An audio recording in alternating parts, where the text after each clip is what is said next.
They sent him in with a handshake and a smile. Earth had learned to do diplomacy the old-fashioned way.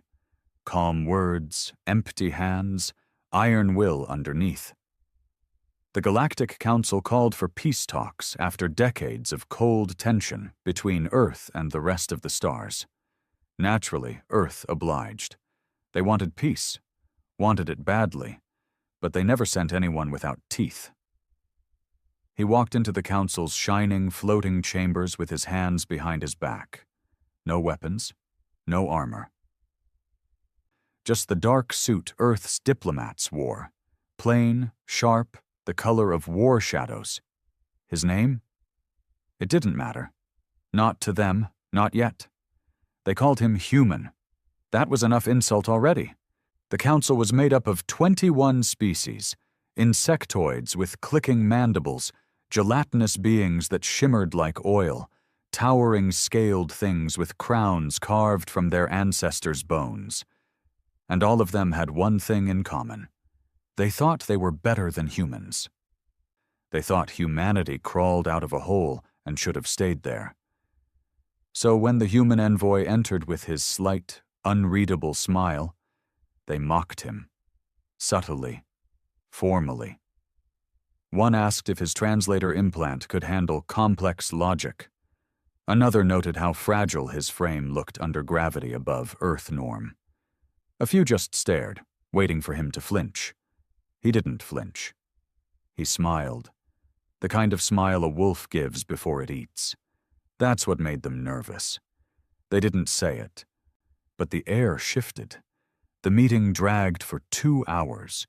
Trade negotiations, border space rights, anti-terrorism pacts. Every offer from Earth was either rejected or rewritten into humiliation. The Council didn't want peace. They wanted submission. And Earth never did submission.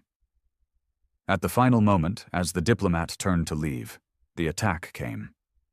It wasn't flashy, just a thin dart, microscopic, elegant, designed by the Jalari assassins, shot from behind one of the royal thrones. They'd used it before on rogue kings, silent, clean, kills in under a minute. No pain. He caught it. The dart hovered between his fingers like a broken promise. Every species in the chamber froze, not because he caught it, but because he was still smiling. Then he placed the dart gently on the Council's center table, a slab of hyperglass etched with star maps, and spoke his first real words of the day. "You just tried to kill the wrong species." Silence. One of the elders, a crusted old being from the Jar Union, clicked his claws. This was a test of reflex, nothing more. His eyes didn't blink. Lying to me won't slow what comes next. Still smiling, still calm. That was when the lights failed, just for half a second. A flicker, enough to send a shiver through every being in the chamber, because lights on Council grounds never failed, not unless something was inside, something it couldn't stop. He didn't move. He didn't have to. In that flicker, 12 security personnel, from different species, hand-picked from across the systems, dropped dead. No sound, no visible wound, just gone.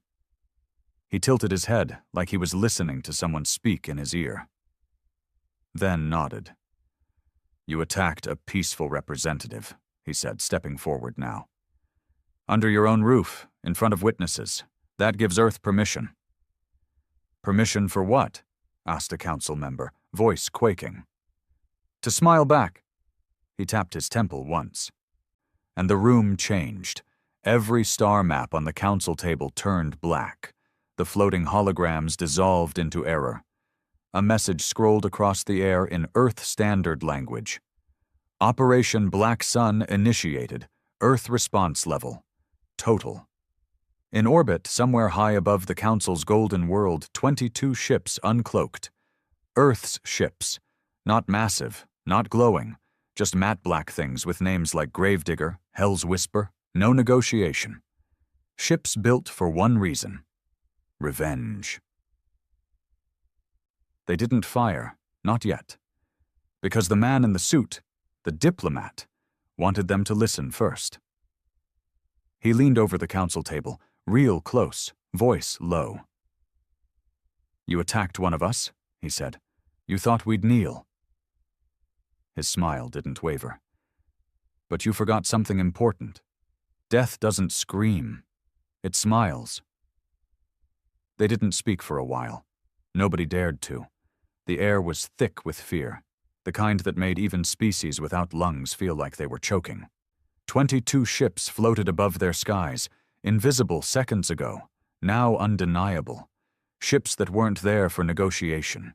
Ships that had only one job, to burn if called upon, and the man in the suit still hadn't blinked.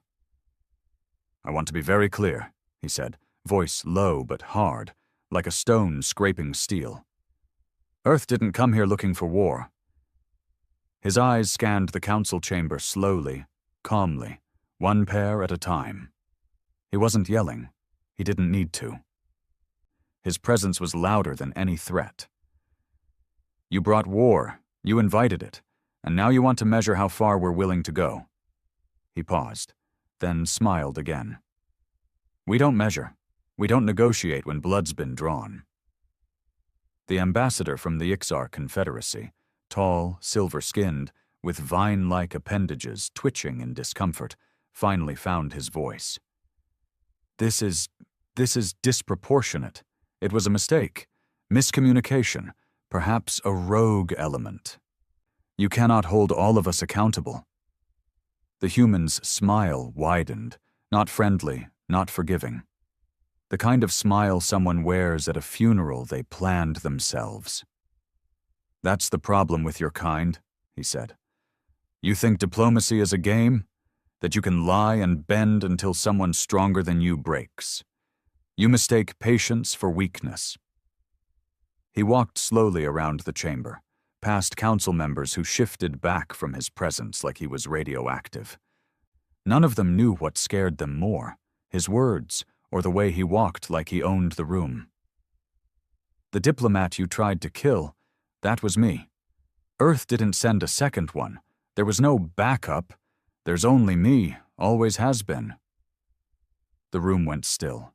He had a name once, but the Galactic Council didn't deserve it. Earth called him many things: agent, weapon, last resort. But he was, at heart, a man, just one. And they still tried to kill him. That was the part they never understood. Humans didn't break when attacked. They evolved. "You want context?" he said, finally stopping at the center of the chamber again. "Let me give you a story." He didn't ask for permission. He just started talking. 3 years ago, the Relari Syndicate abducted 12 human colonists near the Delos Drift, said it was justified under some obscure trade violation, took them, vanished them. He looked up. We didn't scream. We didn't protest. We waited. Then he raised a single finger. 1 year later, the Relari homeworld suffered a global blackout. Every satellite fried. Every orbital station fell out of the sky. Do you know what they found afterward? The 12 colonists, safe, smiling, sitting on the Relari capital steps, eating our food. He lowered his hand. We don't respond in kind. We respond permanently. A thick-bodied creature from the Makar hierarchy grunted, 6 eyes narrowed. That proves nothing. You're bluffing. If you meant to destroy us, you'd have already done it. The human turned to face him, still wearing that calm, dangerous smile. That's what I want you to say. That right there. That overconfidence. That belief that humans bluff. That belief that we're still trying to prove something in this galaxy. He took a breath, slow and deliberate. We're not proving anything anymore. We've already decided who lives. At that moment, the holographic display above the council table came to life. No one had activated it. It just lit up. It showed one of the 22 ships in orbit, not launching weapons, not charging cannons, broadcasting. One by one, the display flipped through visuals from across the galaxy. Quiet, almost serene views of council-aligned planets, mining colonies, military outposts. Each one had a ship, a black one, cloaked, waiting. Eyes widened across the chamber. Every council species realized something at once. Earth hadn't just brought 22 ships to this planet. They had brought them everywhere, silent, watching, preparing. The man in the suit looked around the room, watching fear settle like frost. You've always thought of Earth as a border species. Loud, primitive, temporary. You had meetings about managing the human problem. You made jokes about how emotional we are, how irrational, how backwards. He stepped toward the Makar representative again, letting his voice go sharp. And yet here I am, in your chamber, alive, while your security's dead, your satellites hijacked, and your homeworld's surrounded. And you still think we're the problem. No one replied. Not even the arrogant ones, because the truth settled in their bones. Humanity wasn't just a problem. Humanity was inevitable. He leaned on the council table now, calm as ice. You thought Earth could be broken by threats, that we'd roll over because of your size, your technology, your numbers. He tapped the table once. We didn't beat you with bigger guns. We beat you with better silence. We watched, listened, waited, built. While you argued over tariffs and treaties, we were preparing for the moment you'd finally cross the line. He looked directly at the Wyxar diplomat again. And you crossed it today. Another click of his finger. A secondary display lit up, this time showing internal footage.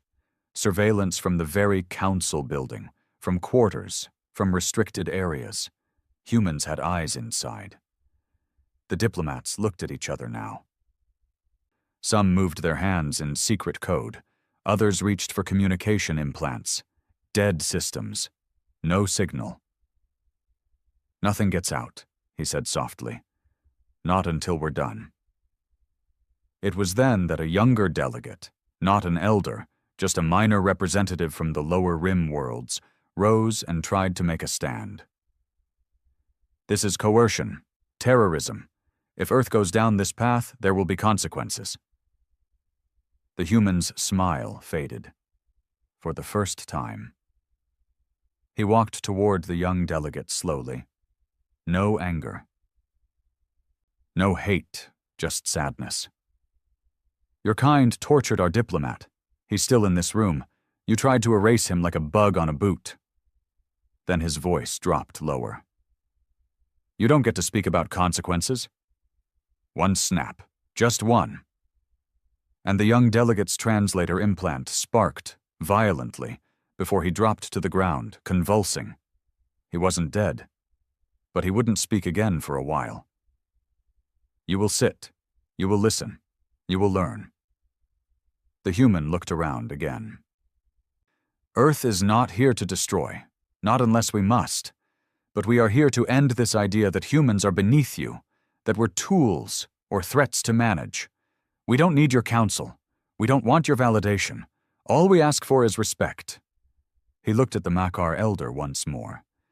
And when we don't get it, we take something else. There was silence again. This time the silence wasn't from fear. It was from understanding. The kind that comes when the lie dies and the truth takes its place. The Galactic Council had ruled for thousands of years. They thought they were unshakable, eternal, and in a single afternoon, Earth made them feel like prey. The human took a seat at the head of the chamber, where no human had ever been allowed to sit. No one stopped him. I have 10 demands, he said, folding his hands, and now his smile returned. You'll listen to all of them. No one protested when he sat, not even the old ones, the ones who'd authored empires, witnessed genocide, and forged the laws of the stars themselves. Not even they said a word as the human took a seat at the apex of the galactic chamber, where only the Supreme Speaker ever sat. But now, the Speaker was a corpse. One of the 12 who fell in that flicker of darkness. His body lay somewhere behind the arch columns, cooling on gold-etched tiles. Nobody had bothered to move him. Nobody dared to. The human leaned forward, resting his elbows on the star-glass table. "First demand," he said, without ceremony. "No further experiments or interference in human colonies. Not direct, not covert. No biological testing. No population data mining. No unauthorized diplomacy through third-party species. Violate this, and your colonies won't vanish quietly. They'll scream." A few murmurs erupted, soft ones, but the tone wasn't protest. It was panic wearing the mask of confusion. The Makar elder grunted. "You assume authority, you don't—" The human didn't let him finish. "You still think I'm asking?" He turned, not to face the elder, but to address the council chamber's ceiling, the command channel built into the very architecture of the room. "Patch in?" Immediately, a voice answered. "Command open." The human didn't shout. He simply said, "Bring one down." There was silence, a long, breathless stretch, and then a sharp hum as one of the central screens flared to life. The chamber watched as a Makar colony moon appeared. The camera view zoomed past the outer satellites, past mining platforms and supply docks, down to the cities carved into the moon's rust-colored stone. Then a soft thunder. No missiles, no beams of light, just a subtle pulse from orbit. And then, nothing. Just silence. The colony lights blinked out. Ships fell from the sky like silent tears. Communications died mid-echo. On screen, one of the cities collapsed inward like a structure eaten from the inside. The elder tried to speak. A roar. Maybe, or a scream. But what came out was something more animal. He staggered forward, slamming his fists against the table. "You genocidal bastard!" The human's eyes never left the screen. "We didn't kill them." He tapped the glass. "EMP burst. Tech neutralized. Life support will remain stable. Long enough for evacuation, unless you delay. Your choice." The chamber was dead silent. Nobody breathed too loudly. Even the ambient hum of the room seemed to fade. "Second demand," he continued, his voice like cold iron. "Humanity receives permanent, untouchable sovereignty in all claimed space. Not monitored, not inspected, not overseen." He raised one brow. "And you'll rename the Antares cluster to its original name, Sol's Reach, because we claimed it first. Your map lies, and we've grown tired of lies." No one argued. Not now. The room had changed. The power wasn't invisible anymore. It was tangible. It sat across from them, smirking, holding their world in one hand like a ripe fruit. The human didn't blink. He just kept going. "Third, reparations." One of the insectoid delegates hissed. "You want wealth?" "No, I want acknowledgement." He stood now, pacing slowly again. "For over 2 centuries, you taxed our colonies through proxy states. You sabotaged our engines under the pretense of safety protocols. You reclassified humans as Tier 3 expansionary life forms, so you could block our terraforming requests." He turned to face them. "And you told yourselves you were fair, that we were too reckless, too aggressive, too loud. You buried your theft in procedure, and now I want you to say it." He pointed to the Wixar delegate. "You first." The delegate's mouth worked silently. The human tilted his head. "Say it." The alien's voice was thin. "The Council unjustly extracted resources and authority from human colonies under fraudulent rulings." The human nodded once.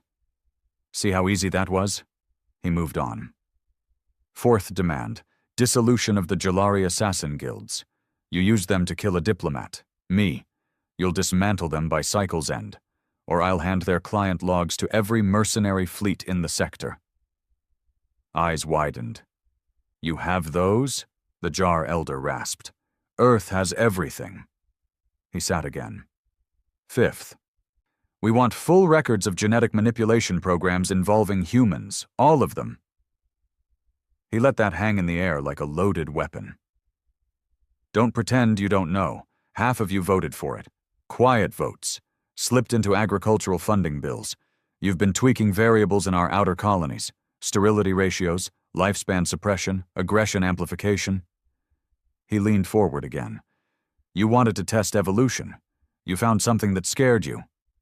No one denied it. He continued. "Sixth, Earth will be granted a permanent seat at the head of this council." He looked at the chair under him. "This seat, this one. Not some fabricated observer status like before. You give us the real voice, or the next seat burns." There was shifting again. Nervous, restrained. One delegate whispered something too quietly to hear. It didn't matter.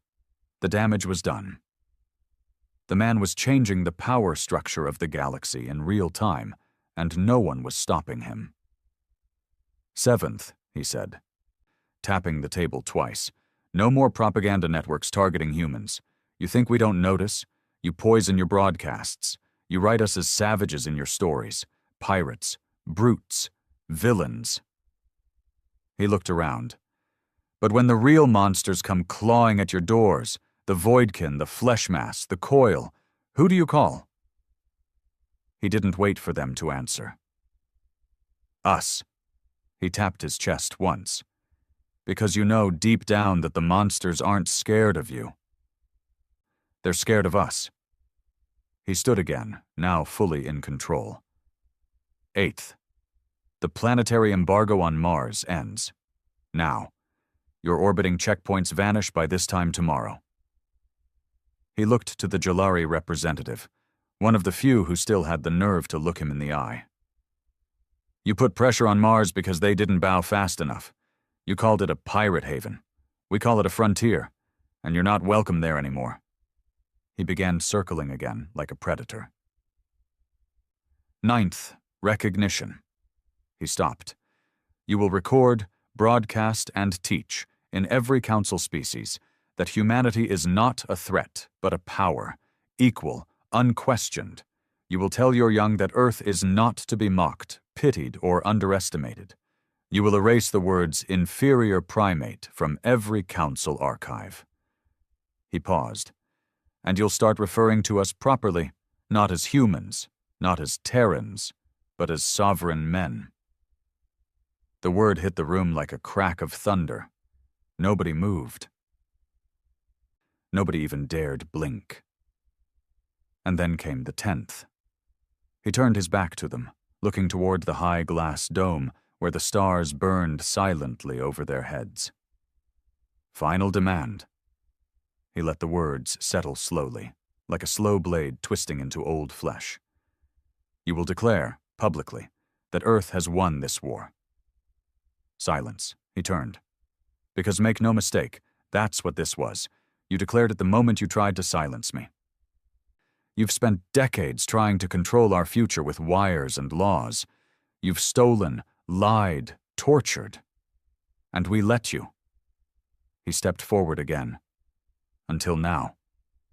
He stood at the center of the chamber, watching their eyes. "This is your surrender." Then, without a word more, he placed a small black device on the table.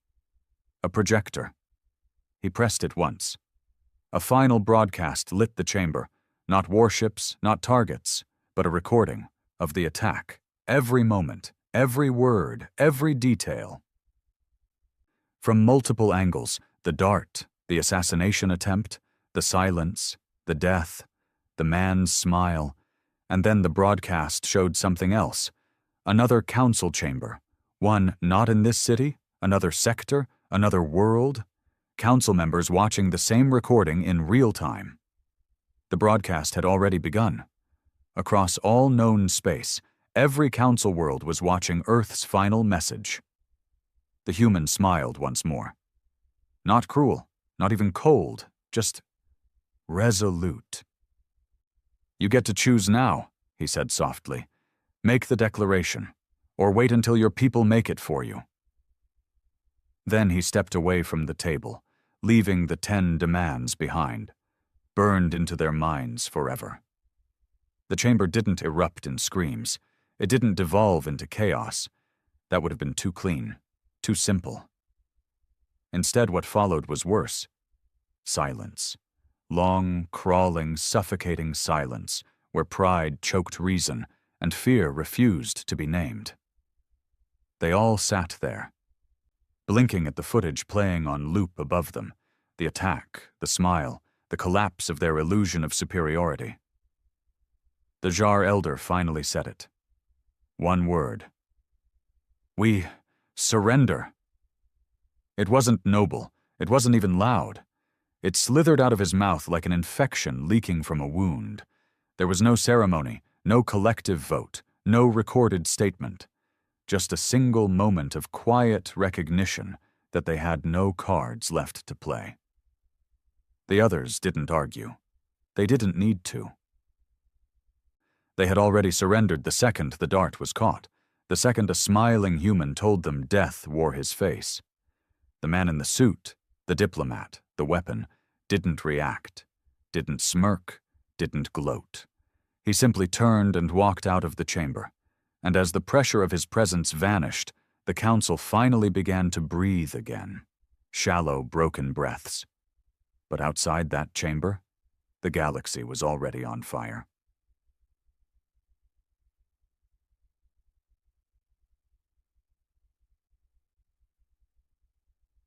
The first riots began in the Corward colonies. In the industrial capital of Zenthis Prime, a massive protest broke out before the broadcast even finished. Crowds of humans, workers, miners, engineers, poured into the streets, dragging down the holographic idols of the Council's unity gods. They didn't chant. They just broke things. Across the city walls, someone sprayed the words, "We smile back." On XR-controlled RIM stations, Council security attempted to silence the footage, block the feed, override the net, cut the power. But it was too late. Earth had used their own systems against them. The broadcast was embedded in everything, even children's cartoons, even porn, even emergency navigation signals. It was everywhere, unavoidable, unforgettable. On Jalari worlds, panic swept through the intelligence community. Their assassins, long considered unstoppable, were now marked for death by Earth's black ops cells. Some tried to go dark. Others tried to beg. None succeeded. By the end of the first day, 23 Jalari bases had been cleansed. No survivors, no remains. And on Council military fleets parked above rebellious colonies, officers started to question their orders. Why are we still enforcing blockades? What happens if Earth turns off our systems remotely? Who really controls this war? The doubt spread like wildfire, and doubt, when paired with fear, becomes mutiny. By the end of the week, 17 fleets had flipped, not to Earth, just away from the Council. Because if a smiling man in a suit could walk into the most secure chamber in existence and force a surrender with 10 words and a dead stare, then the galaxy wasn't the Council's anymore. It belonged to the ones who smiled last. Meanwhile, he watched it all unfold from orbit. His ship, Obsidian Rain, wasn't a dreadnought. It wasn't even particularly large. No massive guns, no flashy engines, just silence and precision. A ship made for people like him. He stood on the observation deck, hands behind his back, watching the data scroll. Uprisings, collapses, false apologies, bribes, threats. Nothing surprised him. The species of the Council had always been predictable, arrogant, performative, political. Even now, after surrendering, they were maneuvering behind the scenes, trying to find ways to minimize their shame, dilute the moment, rewrite the narrative. One Council delegate already tried to claim the human hadn't really won, that the 10 demands were still in discussion. She was found dead the next morning, her neural implant burned out from the inside. No message, no warning, just a final, brutal punctuation mark. He didn't enjoy it. But he didn't regret it either. You don't allow the defeated to write the history. You write it for them. Behind him, a voice finally spoke. A woman, not military, not political, just a liaison. She stood nervously, datapad shaking slightly in her hand. They're calling it the Day of the Smile. He turned slightly. Who is? Everyone. The colonies, outer systems, even some council populations. It's trending on over 3,000 networks. Humans are painting that smile on walls, on flags, on their faces. He said nothing. They're saying you... She hesitated. You're the man who made the galaxy blink. Still, silence. They're calling you the smiling god. That made him flinch, just a little. Stop it, he said. But shut it down, all of it. She blinked. You don't want the credit? He turned fully now, eyes locked on hers, cold, controlled. This wasn't about me. She didn't speak again. He turned back toward the stars. Have the fleet hold position, he said. No strikes unless provoked, no messages unless received. If they want peace, they can choke on it first. She nodded and left. Down below, within the council's inner circles, cracks turned into fractures. The Makar hierarchy declared emergency leadership reform. The Jalari disbanded 3 covert wings publicly. Privately, they evacuated every black site they'd ever built, because they knew what would come next. The Wixar's prime worlds fell into near civil war, half the populace demanding apology, the other half demanding revenge. But that second half? The ones who still thought they could challenge Earth? They began organizing, quietly, secretly, in dead systems and shattered moons, a shadow coalition, one that didn't care about surrender, one that didn't believe the war was over, one that wasn't ready to let go of power. They called themselves the Restored Flame. And they weren't diplomats. They were hunters. He knew about them before they even chose the name.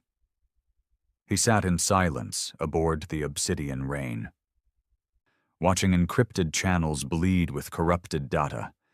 They were testing Earth's defenses. Small strikes, disappearances, rogue units. Not enough to make headlines, just enough to test the fire. But Earth didn't respond. Not with missiles, not with fleets. Instead, the deaths began again. Not loud, not public, just clean. A warehouse of weaponized drones on a backwater moon, gone, melted to glass. A secret lab designing human-specific neurotoxins. Everyone inside found dead. No wounds, no toxins, just brain dead. All of them smiling. Whispers began again. That the man from the chamber wasn't gone. That he was still watching. That the smile wasn't just a moment. It was a movement. He stood alone in the meditation chamber, a silent, gravity-less sphere where noise didn't exist. He watched a holomap of the galaxy spinning slowly. Each system pulsed with life, data, energy, and he knew something. They hadn't learned their lesson. The council bent the knee because they had no choice. But bending isn't breaking, and Earth would need to break them. Fully. Not with bombs, with memory. He recorded one final message. Not for the council, not for the flame, not for diplomats, for the galaxy itself. You all saw what happened. You saw them try to erase me, and you saw what followed. But don't mistake silence for mercy. We are still here. We are still smiling. You will never again speak of humans as primitives. You will never again decide our place for us. This isn't a new age. It's the old one, returned. The age of sovereign men. The age of earned fear. He closed the message and watched it go live, not through war broadcasts, but through music feeds, gaming networks, children's stories, memes. Let the galaxy feel it. Let them hear his voice when they slept. Let them wonder every day if the smile was still watching them.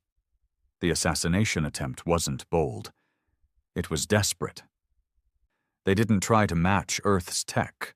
They didn't launch warships or heavy drones. They used something ancient, something personal, a knife, a man, a betrayal. It happened on Varelli's station, neutral ground, recently handed over to Earth's oversight per the Council's forced compliance. He'd gone there to speak with local system leaders, mostly representatives from smaller species, the ones too far from power to ever feel safe before Earth stood up and made the giants bleed. He came alone. No guards, no weapons, only a thin black data pad, and the same suit he wore the day the galaxy changed. They thought it was arrogance. It wasn't. It was bait. The man who approached him looked human. That was the first mistake. He wasn't. Genetically modified by the Jalari during their black projects, one of the remnants who slipped away after their labs were wiped. He'd trained for this, conditioned, programmed. He moved like a shadow behind the wall as the diplomat spoke with a delegation from the Shentar moon tribes. He waited until the moment the human turned his back. He moved silently, efficiently. Then he struck. The blade slid through the air, curved, humming, vibrating at a frequency meant to disrupt molecular stability. One cut was supposed to make flesh turn to sludge, but it never touched him. Not even close, because the man wasn't surprised. He turned as the blade came, calm, slow, even bored, and he caught the wrist. A blur of motion followed. Not fancy, not elegant, just precise. He shattered the attacker's forearm in 4 points with a single twist, then stepped in and brought his knee up into the assassin's ribcage with a bone-snapping crack. The creature fell, screaming. Not human. Not anymore. The diplomat crouched next to him, eyes quiet, measured. "Do you know what this station represents?" he asked softly. The thing hissed, its voice glitching between languages. "You think you ended it," it spat, "but the fire's still burning." The diplomat nodded slowly. "Good. I hope it burns." He leaned closer. "But you came for me. Not for a fleet, not for a colony. You made it personal." He reached into his coat and pulled out something small, a metal ring etched in Earth script. Nothing special to the eye. He slid it onto the assassin's twitching finger. "You want fire? I'll give it to you." He stood. Then he whispered something. The ring glowed, briefly, then pulsed with a sharp tone. And suddenly the assassin wasn't screaming anymore, because he wasn't breathing, and his eyes were smiling. The diplomats behind the glass, Shentar and others, stared in horror as the assassin's face froze in a wide, unnatural grin, his body locked, muscles petrified. And then, slowly, grotesquely, he began to laugh. Except he was already dead. The diplomat didn't stay. He simply turned and walked out.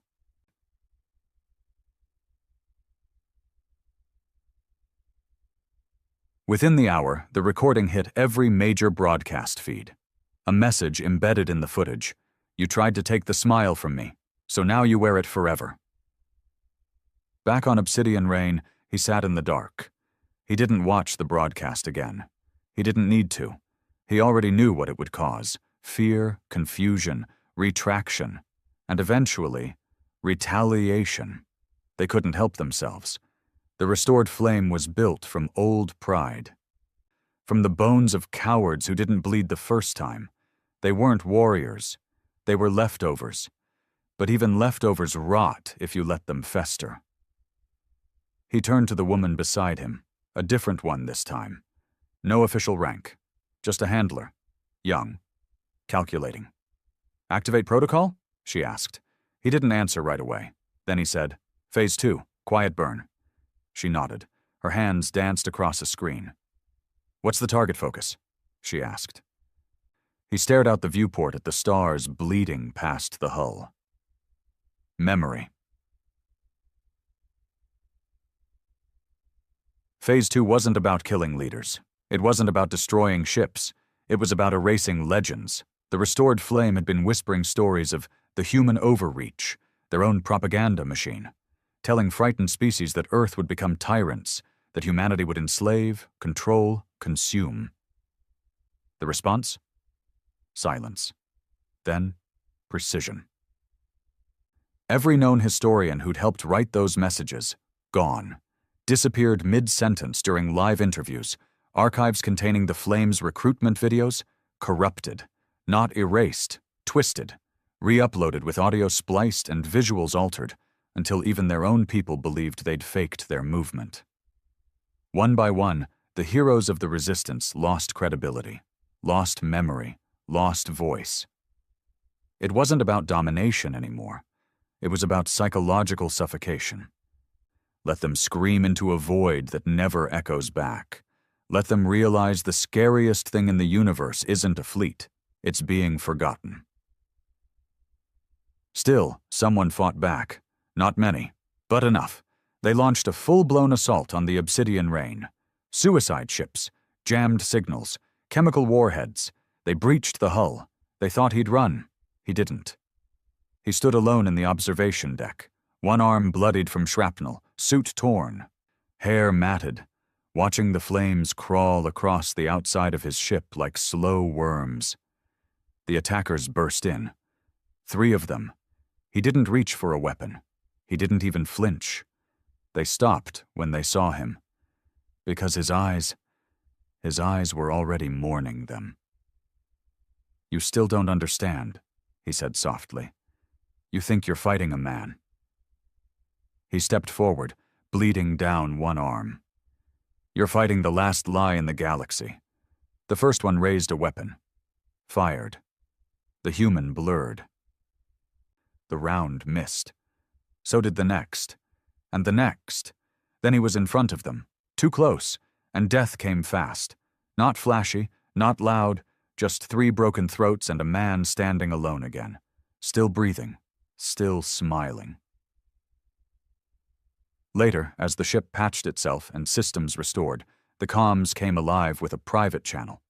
A voice, grainy, mechanical, altered, echoed through the dark.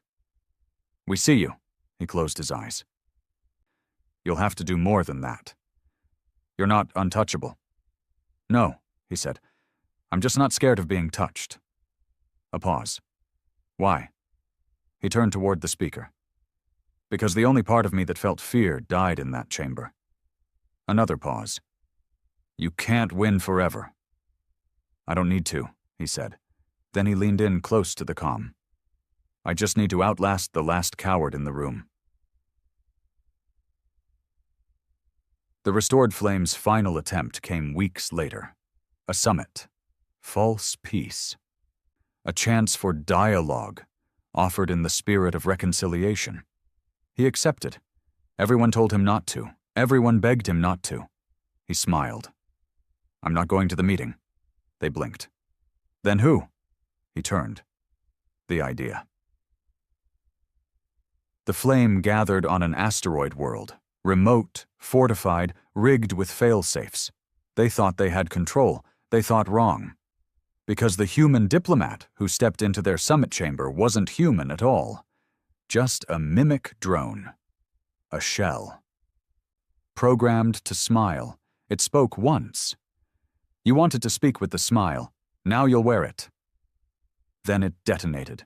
Not with fire, not with plasma, with silence. A black pulse bomb, frequency weapon, that shut down every device, implant, weapon, comm, brain interface. And in that silence, actual Earth operatives arrived. Not to fight, to erase. None of the Flame's leadership made it out. And when the galaxy looked for footage, there wasn't any. Just one single image.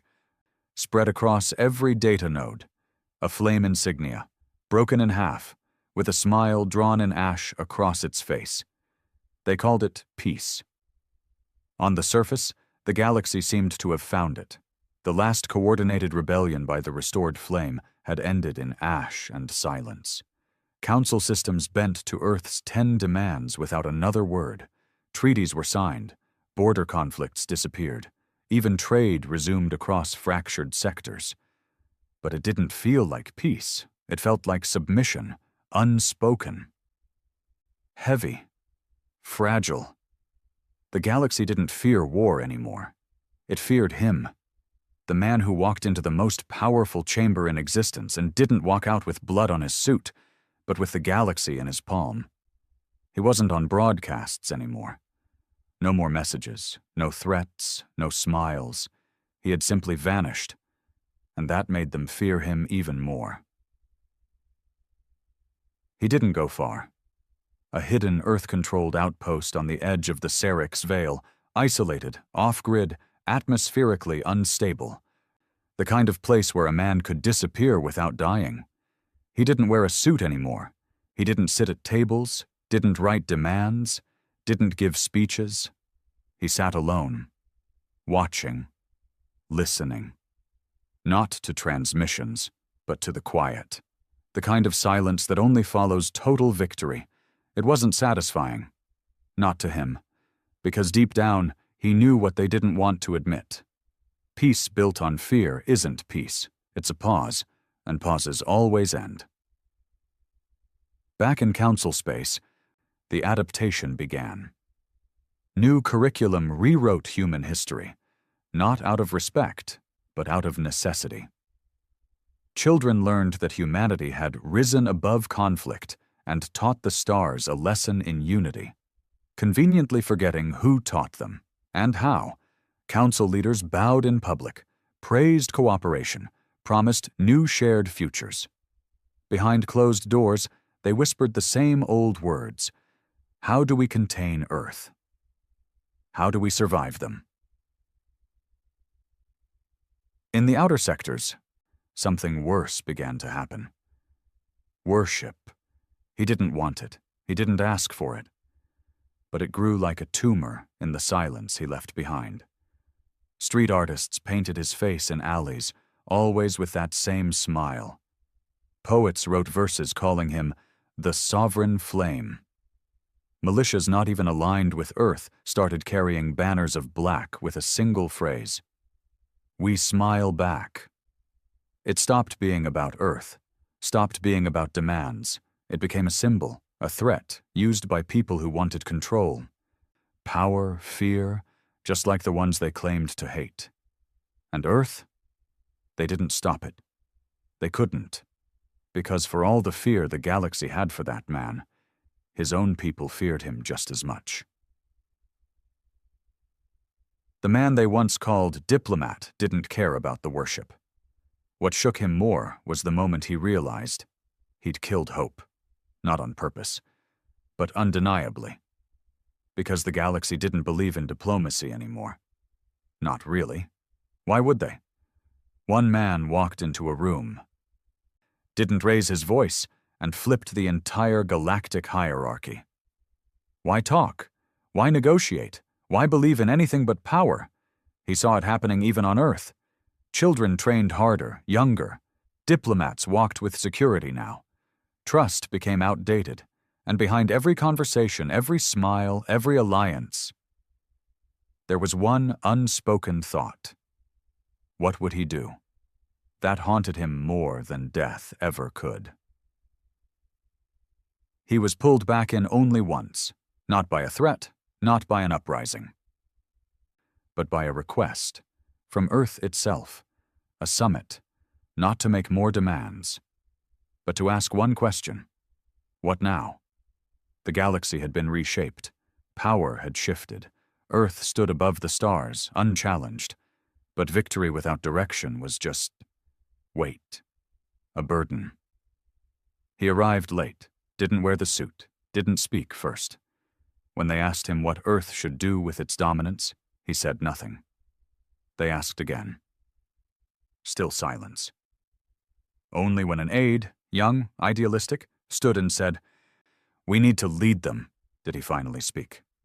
No. Eyes turned. You don't lead through fear. He looked up. You manage fear. You isolate it. You don't build with it. One of the older generals frowned. Then what was all of this for? He stared back, cold. To make them listen. He stood now, slowly, deliberately. Fear opens the door. It doesn't keep it open. If we keep pressing down, they'll only wait to rise again. Someone asked the obvious.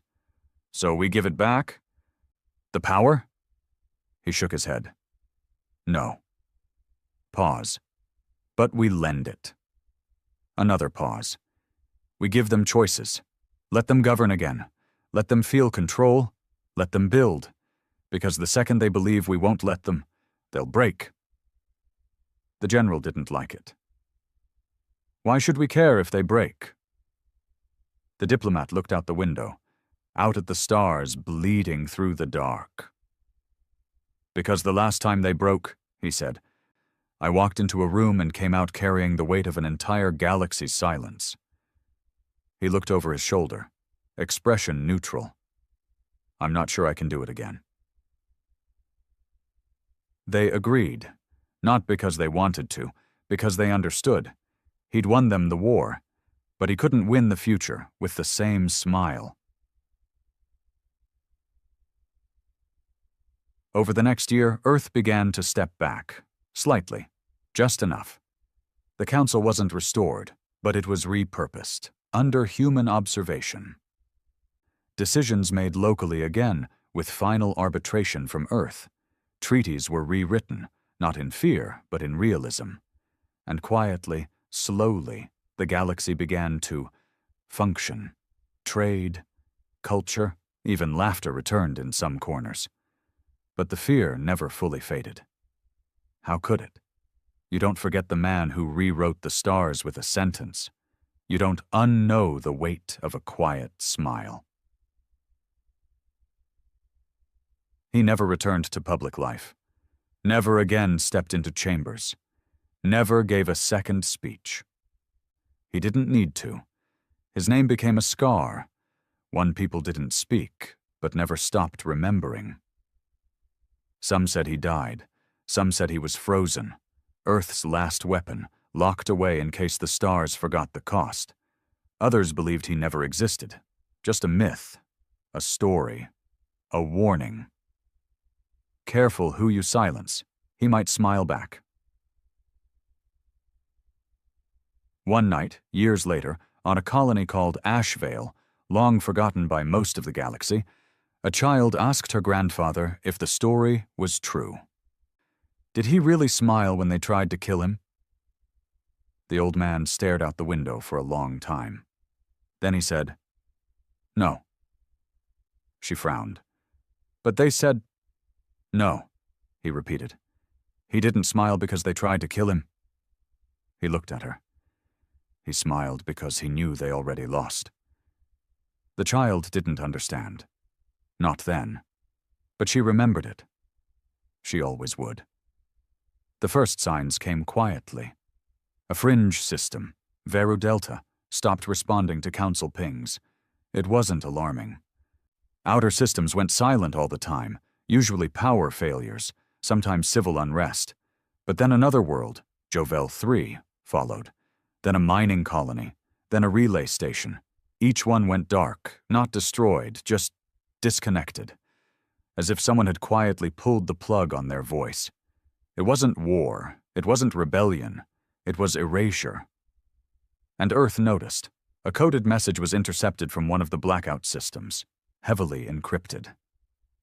Contorted across old Earth dialects, languages not used in a century, but they cracked it. 3 words. We smile first. At first they thought it was a tribute, an echo of the old message, the movement that once shook the stars. But they were wrong. It wasn't an echo. It was a mockery. His name was Valen Drex, human-born, mid-level Earth bureaucrat, forgotten by most, Never served, never fought. Just watched. Grew up in the era of the Diplomat's silence, the man who rewrote history by doing what no other human could. Win without screaming. But Valen? He misunderstood it. He thought the smile was a tactic, a brand, a tool of control. He never understood what was behind it, the years of patience, of loss, of earned silence.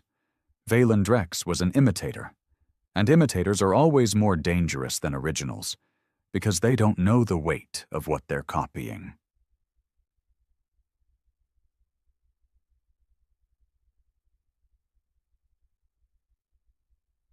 He called his movement the First Smile, not out of reverence, but arrogance. He claimed the man in the suit only opened the door. Now it was time to kick it off the hinges. His broadcasts were slick, carefully designed, human-centric, but not Earth-loyal. His voice was smooth, confident, laced with false empathy and controlled anger. He spoke to the discontent, the outer rim humans who never got a seat at the new council. The children born in colonies ruled by systems that only feared them, never trusted them. He spoke to the forgotten power. We don't wait for permission anymore. We don't smile after they bleed. We smile first, and we smile while they burn. His flag? Black, of course. But instead of one smile, it bore 1,000 tiny white ones, carved into a spiral, a storm of death grinning into the void. They began by taking Sinterhold, a forgotten penal colony orbiting a fractured moon. No one cared, until they broadcast the warden being executed with a smile carved into his chest. Then they moved on to Kravix Delta, posing as Earth inspectors. They took the council envoy hostage and made him read their manifesto live just before detonating a bomb beneath the capital's civic dome. No warning, no threats, just a smile before the fire. On Earth, panic bloomed quietly. The obsidian rain hadn't been seen in years. The man who once bent the galaxy with 10 words had vanished, gone to rot in solitude or cryogenics or myth. But Earth knew something the stars didn't. He was still alive, and they hadn't called him because they feared what he might become if they did.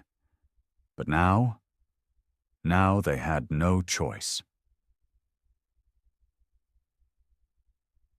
They found him on the edge of the far dust rift, living in an old gravity-warped station surrounded by silence and dark water systems that hummed like sleeping giants.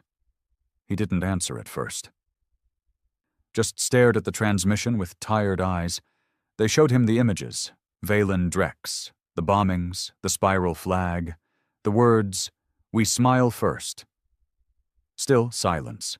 Then he spoke, voice rougher, older. Imitator. The Earth agent nodded slowly. More than that now. He's turning it into doctrine. He said nothing. The agent stepped forward. People are following him. Not just humans. Merc groups, colonies, pirates. Some think he's your heir.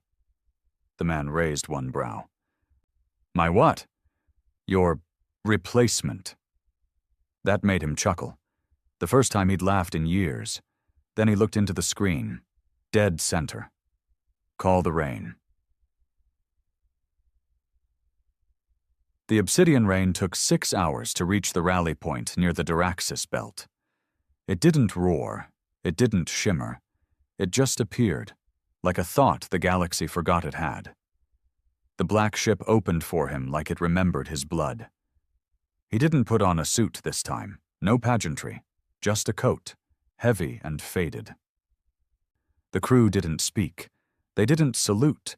They simply nodded, because they remembered. You don't greet death. You just prepare to follow it. His first message wasn't a threat. It was a sentence. Valen Drex is not the smile. He's the infection that follows it. He didn't make it public. He didn't need to, because in under an hour, every system touched by the first smile went silent. Their leaders didn't die. They disappeared. Gone. No footage, no broadcasts. Just empty rooms where mouths used to scream. Valen didn't panic. He grinned. He called it the Second War of the Smile, but he made one mistake. He thought he was equal. They met once, not on a battlefield, not in a chamber, but in a dead ship floating between systems, a cold drift cruiser turned hollow sanctuary. No guards, just them. Valen walked in first, dressed in a replica suit, perfect smile painted across his face. "I was hoping we'd meet," he said. The man said nothing. Valen sat across from him, unafraid. "You started it. I'm finishing it. You should be proud." Still nothing. Valen leaned forward. "They follow me now." Finally, a reply. "No." Valen frowned. "You don't get to deny it. The movement is real, the flags, the doctrine." The man looked up, eyes hollow. "I didn't build a movement. I left a warning." Valen laughed. "Call it what you want. I'm what comes next." A pause. Then, finally, the smile returned.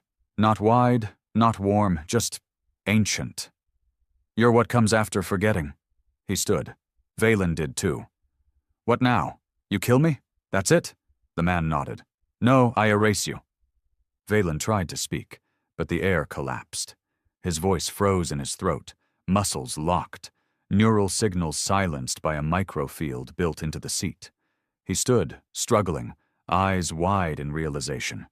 The man walked past him slowly, whispering into his ear, "You smiled first, but only because you didn't live long enough to see the real thing." And then Valen vanished. Not in blood, not in fire, just gone. No body, no name. Just one new message, broadcast to every first smile colony. There's only ever been one. Time passed. Years this time. Not in chaos, not in war, but in reconstruction. The last spark of rebellion, the first smile, died in silence. Its false prophet vanished without a trace. No funeral, no martyrdom, no echo. Just erasure. The man who ended him returned to his quiet station beyond the far dust rift, and this time he didn't answer Earth's calls. He didn't need to. The galaxy had learned, and remembered. But the thing about memory? It doesn't stay still. It gets rewritten. It becomes legend, and that's when things get dangerous again. On New Meredith, a teaching hologram showed children the day Earth liberated the stars. But the man? He wasn't a weapon anymore. He was a philosopher. A peace envoy with a brilliant mind. His smile, rebranded. A symbol of empathy. A bridge between violence and restraint. The broadcast showed him speaking softly in artificial simulations, his tone romanticized, carefully edited, sanitized. The 10 demands, reworded as 10 hopes. Not one mention of the bodies, of the dart, of the silence between words. He watched it once, across a low-res feed sent anonymously to his station. He said nothing. He didn't laugh. He simply deleted it.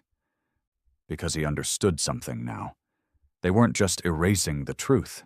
They were replacing it. Elsewhere, in council space, statues were being erected. Statues of him. But none were accurate. One depicted him holding a dove, another with his arms spread like a saint. One even showed him kneeling, accepting peace from alien hands. Not one of them captured his face. Not one got the smile right. Because you can't sculpt a weapon that looks like a man. And you can't carve a moment in time. But they tried, because the galaxy needed to believe the war was won with peace. They couldn't accept what really happened, that it was won with fear. On Earth, the governments had stabilized, their influence stretched into the farthest systems. But with power came a strange problem. Faith. New groups began to form, not cults exactly, not religious, but obsessed. calling themselves things like the teeth of the smile, the sovereign will, and echoes of silence. They didn't seek power, they didn't riot, they simply studied him, copied his walk, his cadence, his recorded tone, wore suits with quiet confidence, and watched people flinch. They didn't want to lead the galaxy. They wanted to become the next him, and that terrified Earth more than any war, because they knew the truth. There was never going to be a next. There was only ever one. One night, alone on his station, he stood before the mirror. He was older now, slower. The sharpness hadn't dulled, but it had sunk deeper. His face had changed, but his eyes hadn't. Still steady, still smiling, in the wrong moments. He reached into a drawer and pulled out something wrapped in cloth, unfolded it, the dart, the original one, untouched, deactivated, still humming faintly, as if angry that it had failed. He turned it over in his hand. For a second, he didn't see a weapon. He saw the exact moment he became more than a man, and it disgusted him. He contacted Earth one final time. No video, no audio, just text. "You must let me fade."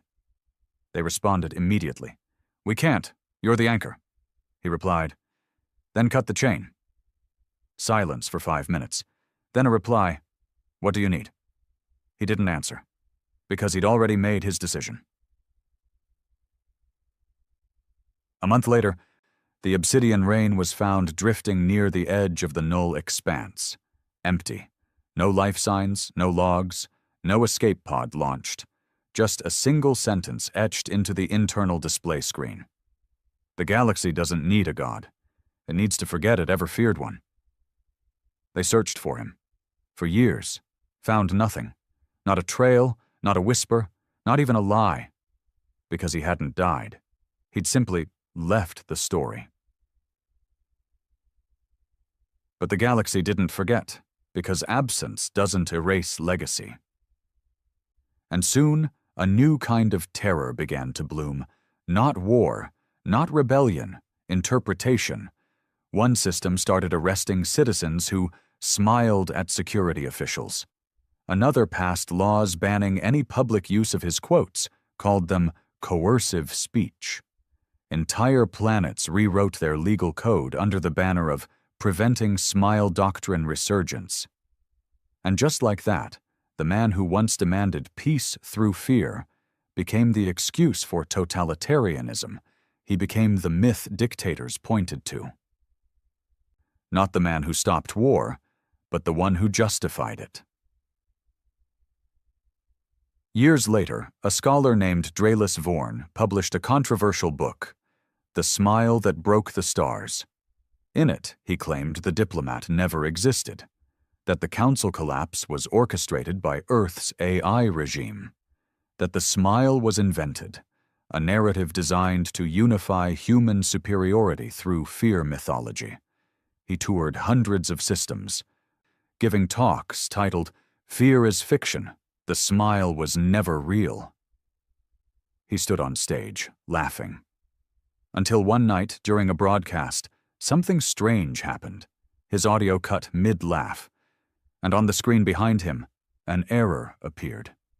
Just 5 words. "Careful what you forget." The feed died. They never found him. That became the new ghost story. Forget the smile, and it smiles back. Kids dared each other to whisper the Diplomat's name into comm lines at midnight.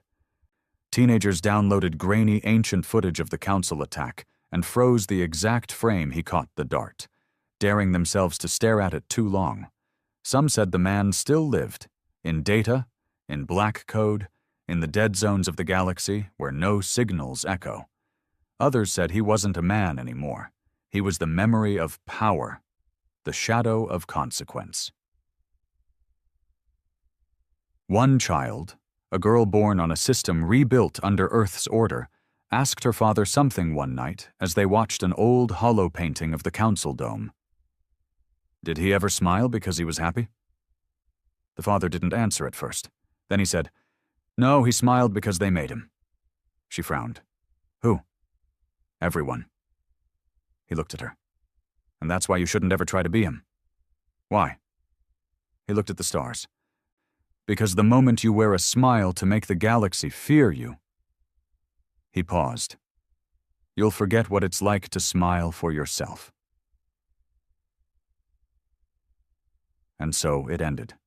The man disappeared. The imitators died. The galaxy moved on, a little more cautious, a little more fractured, but always watching shadows for a suit that no longer walked among them. Because they knew, deep down, if they ever made the same mistake again, if they ever attacked another diplomat, if they ever tried to silence someone just for speaking quietly, there'd be a moment, a flicker, a feeling, like cold breath down their spine, and they'd see it. Just once. A man in the corner of the room, hands behind his back, eyes steady, and wearing a smile. That meant it was already too late. The first time I saw the map, I knew something was wrong. It wasn't the design. Ancient star charts always had this eerie, mathematical beauty to them. It was something else. Something missing.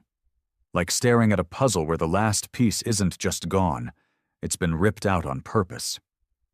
I was stationed on the Aegis Drift, a rusted-out research vessel parked on the far side of the Orion Void. Technically, we were there to survey deep space radiation patterns, but in reality, it was exile. The Council didn't know what to do with a soldier like me after the Yarrow siege. One too many broken protocols. One too many bodies. They didn't like men like me in uniform anymore. Men who fought to win instead of negotiate. So they slapped a data analyst badge on me and shoved me into the darkest corner of the galaxy. That's where I found it. Or, more accurately, where it found me. The map came in through an old subspace relay. No sender, no timestamp. Just a cold, quiet message tucked into an encrypted archive like a whisper from a ghost. It took me 2 weeks to crack the file open. When it finally displayed, I didn't recognize the star patterns at first. Some of them didn't even exist anymore. Others had shifted, evolved, or collapsed millennia ago. This thing was old, older than the Galactic Charter, older than any known civilization still breathing today. And yet, right there at the center, at the convergence of 10 major trade lanes, gravitational arcs, and energy lines, was a blank space, coordinates marked, labeled, measured, but no star, no planet, no data, just a void, a missing world. I zoomed in, recalibrated, thought maybe it was an error, but there were annotations, symbols in a dead dialect from before the First Council. One word repeated 3 times, each written in a different language. Erased. And that's when the paranoia kicked in. Because that blank spot, the one the map said had been wiped out, that spot matched exactly where Earth used to be. Only, Earth hadn't been destroyed. I was born there. Hell, most of us were. It was still listed in the modern nav charts, sitting in the Sol system, spinning just fine. But this map didn't lie. It didn't forget. It had been edited, intentionally, deliberately.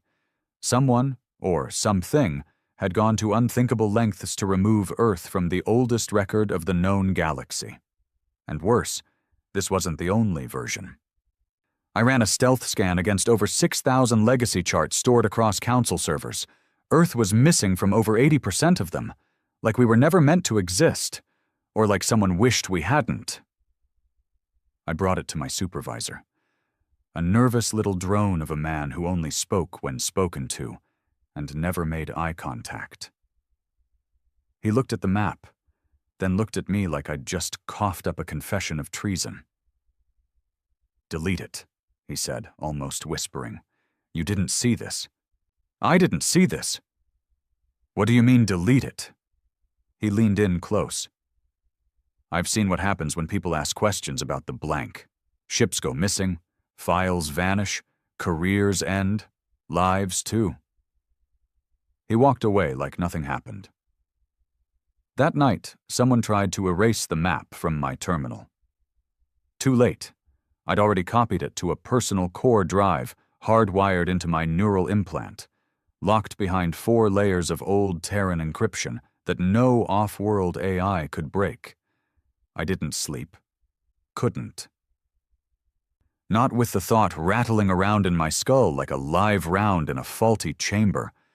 Why erase Earth? What the hell were they afraid of? And more importantly, who was they? I didn't file a report. I didn't go to the council. I didn't ask questions out loud, because I knew what that kind of curiosity cost. Instead, I sat in my dim, low-oxygen bunk, staring at the map every night like it would start talking. The more I studied it, the more it started to feel like a warning. The symbols, the coordinates, the missing planet, it wasn't just erased, it was condemned.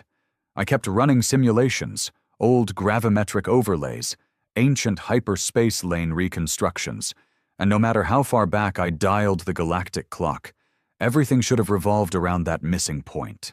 Trade, energy flow, gravitational current, it was all meant to move through Earth. But in this map, the whole galaxy bent around a void. Like something so dangerous, so unacceptable, had to be cut out like a cancer.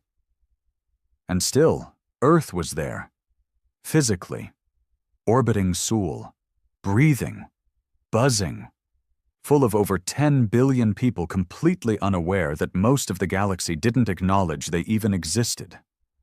That scared me more than any weapon ever had. I tried reaching out to a few trusted names from my military days, vets who'd seen behind the curtain before. Most ignored the message. One replied with just 2 words. Forget it. And one got killed the same night I pinged him. He was found floating in an oxygen scrub tank on his own ship. The file called it a maintenance accident. Bullshit. No one drowns in their own air system unless someone makes sure they do.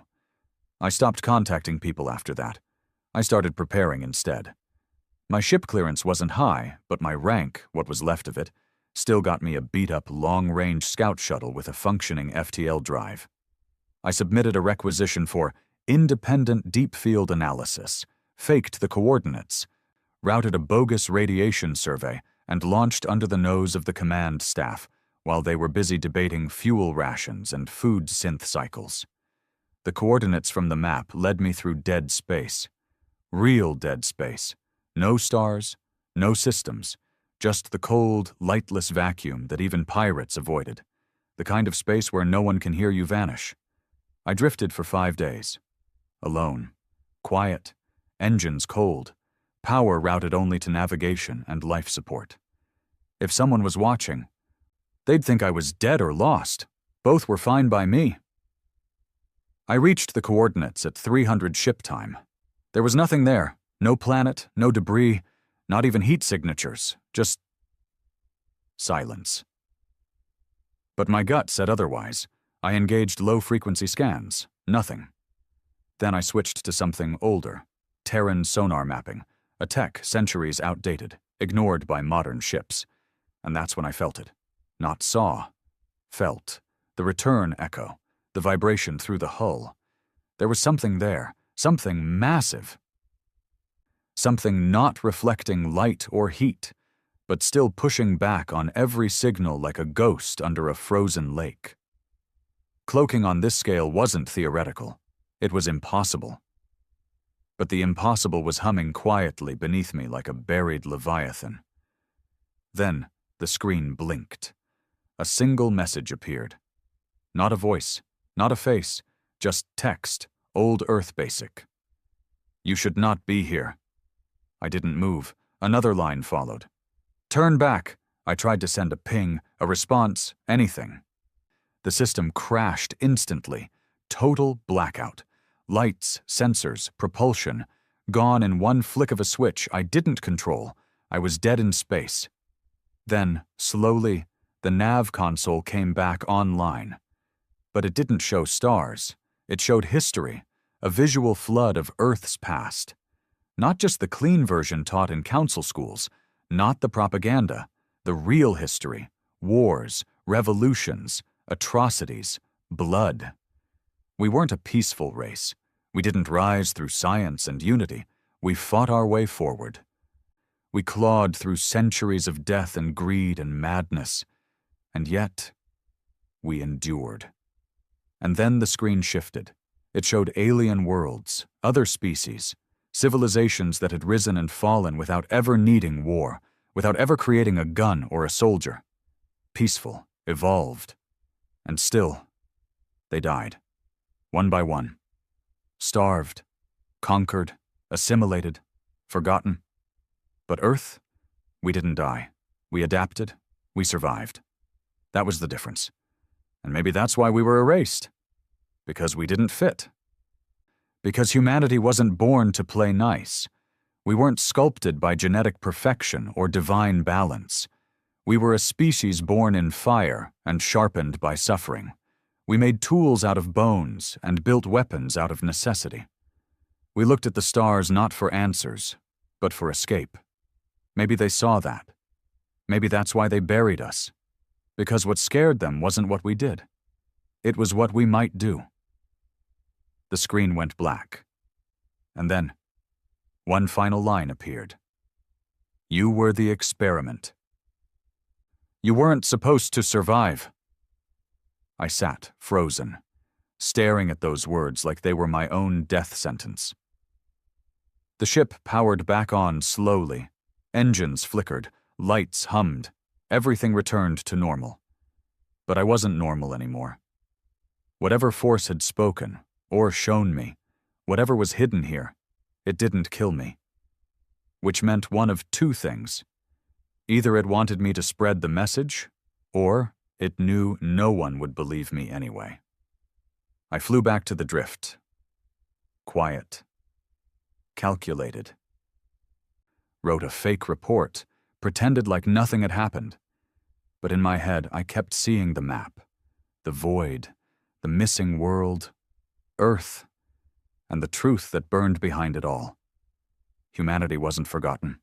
We were erased, because they couldn't kill us. There's a kind of silence that follows revelation, not peace, not relief, just silence, like the world's holding its breath, waiting to see if you'll break. When I returned to the Aegis Drift, I didn't talk, didn't breathe a word of what I saw. The techs ran their standard docking protocols, asked the usual bullshit questions. Radiation exposure, fuel stability, AI response. But I was already 3 layers deep in my own head. They didn't know I'd stood above the ghost of Earth. Didn't know I'd been spoken to, judged, by something not entirely human, and definitely not mechanical. They didn't know our planet had been erased from history not because we were irrelevant, but because we weren't supposed to exist at all. I should have reported something, anything, to explain my 5-day detour. Instead, I handed in a pile of fake radiation readings and atmospheric scans. The supervisors didn't look too hard. No one cared. Out here on the edge of the galaxy, everyone was just killing time until they either got transferred or died of boredom. But one man did notice. His name was Commander Rhett, the kind of soldier they used to make before the council got soft. Scarred. Lean. Eyes like a man who'd seen the core of a plasma grenade explode from 10 feet away and lived to tell it. He didn't trust easy. That made 2 of us. He cornered me outside the mess hall 2 days after I got back. "You're walking like you've seen a ghost," he said without looking at me. I didn't answer. He chewed slowly, then added, "Problem is, out here in the drift, the only ghosts are in your head. Unless you went digging in the dark. Did you?" Still, I said nothing. Then he turned to face me. His voice dropped. "Let me guess, you found it." That froze me. "I don't know what you're talking about." He chuckled, low and dry. "You do. You just don't know how deep it goes." I leaned in. "You've seen the map?" He nodded. 30 years ago. Different coordinates. Same missing piece, same message. Why didn't you say anything? Because I enjoy breathing. Fair enough. We walked in silence for a moment, out past the perimeter, into the black corridors of Deck 12. No cameras, no ears. He spoke first. You think you found something new? You didn't. What you found, it's old. Older than Earth. Older than the Council. Maybe older than life itself. I saw it. The void. I was right above it. Rhett's jaw tensed. Then you saw what they wanted you to see. Nothing more. You think I'm being played? He shook his head. I think you're being warned. I told him what the message said. About the experiment. About how we weren't supposed to survive. His eyes went flat. They've changed it. What? The message. Back then it didn't say anything about experiments. It said one thing, you are contamination. That hit like a slug to the chest. What the hell does that mean? Rhett leaned against the wall, arms crossed. Theories vary. Some say we were a lab test gone wrong, a rogue gene pool created by some ancient race who lost control of us. Others say we were never meant to exist in this galaxy at all, that we're some kind of dimensional spillover. A glitch. And you? I think we scare the shit out of them. He looked me in the eye. We build weapons faster than anyone. We reproduce faster. Fight harder. We don't unify, we conquer. And every time someone tries to contain us, we push back. Not with grace, not with diplomacy, with fire and steel. I thought of Earth, still spinning in its orbit, blind to the galactic secret buried just outside its reach. What do we do? I asked. Rhett cracked his neck. We don't do anything. You disappear. You delete everything. You forget. He turned to leave. I grabbed his arm. What if I don't? He didn't answer, just looked at me one last time and said, Then you're already dead.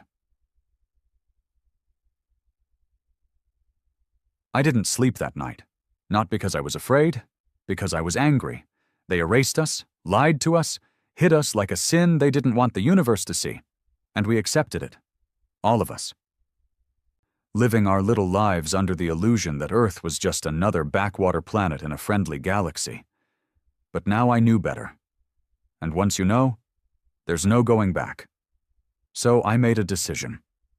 If the universe wanted to pretend we didn't exist, I was going to make sure it could never forget again. I needed proof. Real proof. Not just a map. Not just a ghost transmission. I needed something physical, tangible, something that would scream the truth in every language. That meant going back, but this time not alone. There was one man I could trust, Granger, ex-Council Intel, retired after getting court-martialed for leaking the Geneva interrogation files. Bitter, brilliant, dangerous, just my kind of bastard. He owed me a favor. I called in that favor. He met me on Vega 9, in a low-orbit bar that smelled like plasma coolant and desperation. When he saw me, he didn't smile. You're supposed to be dead, he said flatly. Working on it, I replied. We sat. No small talk. I need a deep-scan quantum ghost tracker, I said. Something that can detect cloaked mass, even if it's in phase shift. That tech doesn't exist. You built 2 of them. He narrowed his eyes. You're going after the void, aren't you? I didn't answer. He leaned forward, voice low. Whatever's out there, it isn't just hidden. It's protected. Last guy I knew who went looking got erased so clean even his debt collectors forgot his name. I slid a hard drive across the table. That's everything I saw. If I don't make it back, it's yours. He didn't touch it, just stared at me like I was already a ghost. All right, he finally said. You've got balls, stupid ones, but balls. 3 days later, we left Vega 9 in a cloaked interceptor rigged with illegal tech, quantum dampeners, and enough firepower to make a council warbird jealous. Destination: the void. What we found there wasn't a cloaked planet. It wasn't a destroyed world. It was a machine. Massive, old, buried in dark matter and wrapped in some kind of space-time distortion field. A machine in the shape of a world. And at its heart, one blinking light. A beacon, pulsing slowly. Waiting. Granger stared at it through the scope. Jesus, it's not just hiding Earth. No, I said, it's watching it. The beacon pulsed again, faster. A signal. Then the ship's alarms went off. Incoming vessel detected. Unregistered. No drive signature. No approach vector. It just appeared. Granger ran a scan. His face went pale. This isn't possible. What? There's no ship. There's nothing there. And then the message came. Same voice, same tone, different words. You were warned. I didn't run, didn't blink. I opened the comms and spoke 3 words. Come and stop me. The transmission ended, and the beacon went dark. The machine vanished, and we were left alone, again, staring at empty space. But I wasn't empty anymore. I had coordinates. I had data. And I had a message for the galaxy. Earth isn't gone. We're just getting started. We didn't speak on the way back. Not much to say after you stare down a ghost machine older than civilization itself and watch it blink out of existence like it was never there. Granger flew. I watched. The ship was quiet. No alarms, no intercept warnings. Whatever came to warn us off hadn't fired. It didn't have to. Just showing up was enough. That kind of power. It doesn't bark. It doesn't threaten. It just reminds you you're being watched. Still, I didn't care anymore. Whatever that thing was, whatever civilization built it, it had blinked first. It disappeared. Not because it was afraid of us, but because we weren't afraid of it. That mattered, because fear was leverage, and leverage was power. And I was done being powerless. Back on Vega 9, Granger dumped the data into 3 separate cores, each one encoded, split, and scattered across multiple encrypted relays. If someone came looking, they'd have to burn half the quadrant to find all the pieces. You realize this is a death sentence, he said, leaning over the console. Whatever you think you're doing, you're about to paint a massive target on your back. I'm not thinking, I said. I'm acting. He scoffed. Jesus, you always were a stubborn son of a bitch. Thanks for noticing. I left him to finish the upload. I had one more stop before I made my move. I was going to Earth. Getting back to Earth wasn't easy. It's a strange thing, being born on a planet that no longer remembers you. My military status was long revoked. I was flagged, monitored, unwelcome. But every system has a back door, especially ones built by humans. Took me 2 weeks, 4 forged clearances, and a favor from an old smuggler I once saved during the Maltec riots. But eventually, I hit moored at a commercial dock just outside New Santiago. A crumbling orbital sprawl hanging above the western seaboard like a rusted halo. From orbit, Earth looked the same. Blue, green, spinning like it always had. But something was off. The ports were quiet. Too quiet. Customs barely looked at me. No scans, no questioning, just a silent nod and a wave through. That's when I knew. They already knew I was here. I took ground transport to the old Terran Archive Tower in Old Chicago. Back before the Council took over education, the archive was the central nerve system for all recorded Earth history, forgotten by most, outdated by every modern database. But if you wanted real history, the kind that couldn't be rewritten, this was the place. It was also where I was born. My father had worked there. Janitor, Ex-soldier. Never talked about the wars. Just cleaned floors and told me bedtime stories about Earth being the center of everything. I used to think he was crazy. Now I think he knew more than he let on. The building was sealed when I arrived. No guards, no staff, just rusted bulkheads and a dead console. I bypassed the lock with an old physical override, one of the first tricks Dad ever taught me, and stepped inside. It smelled like memory. Dust, cold metal, faint traces of ancient coolant. I made my way to the sublevels, flashlight in one hand, neural recorder in the other. Everything down there was analog. Paper, microfilm, holograms stored in glass. Untouched by the Council's rewriting systems. That's where I found it. Buried behind a wall panel someone had welded shut and forgotten. An original Stellar Genesis record, printed on carbon thread paper, sealed in a hard case. I broke the seal and unrolled it on a cracked table. The map was beautiful, hand-drawn, annotated in a mix of old Earth script and pre-Council numerics, stars, coordinates, civilizations, trade routes, and at the center, Earth, not missing, not erased, marked, circled. Labeled Prime Seed. My breath caught. Prime Seed, the original world, the blueprint. I took a holoscan and started cataloging the entries. Everything pointed to one truth. Earth wasn't just part of the galaxy. It was the beginning of it. The record dated back over 60,000 years. Before warp drives. Before artificial gravity. Before the Council. Before everything. Someone had known. And someone had made sure we forgot. I was halfway through decoding the second segment when I heard the sound. Footsteps, boots, 4 men, no voices, no echo, trained. I killed the lights and moved. Slipped into an old maintenance shaft and climbed up 2 levels, counting each breath, every heartbeat like it might be my last. They didn't call out, didn't search. They weren't here to capture.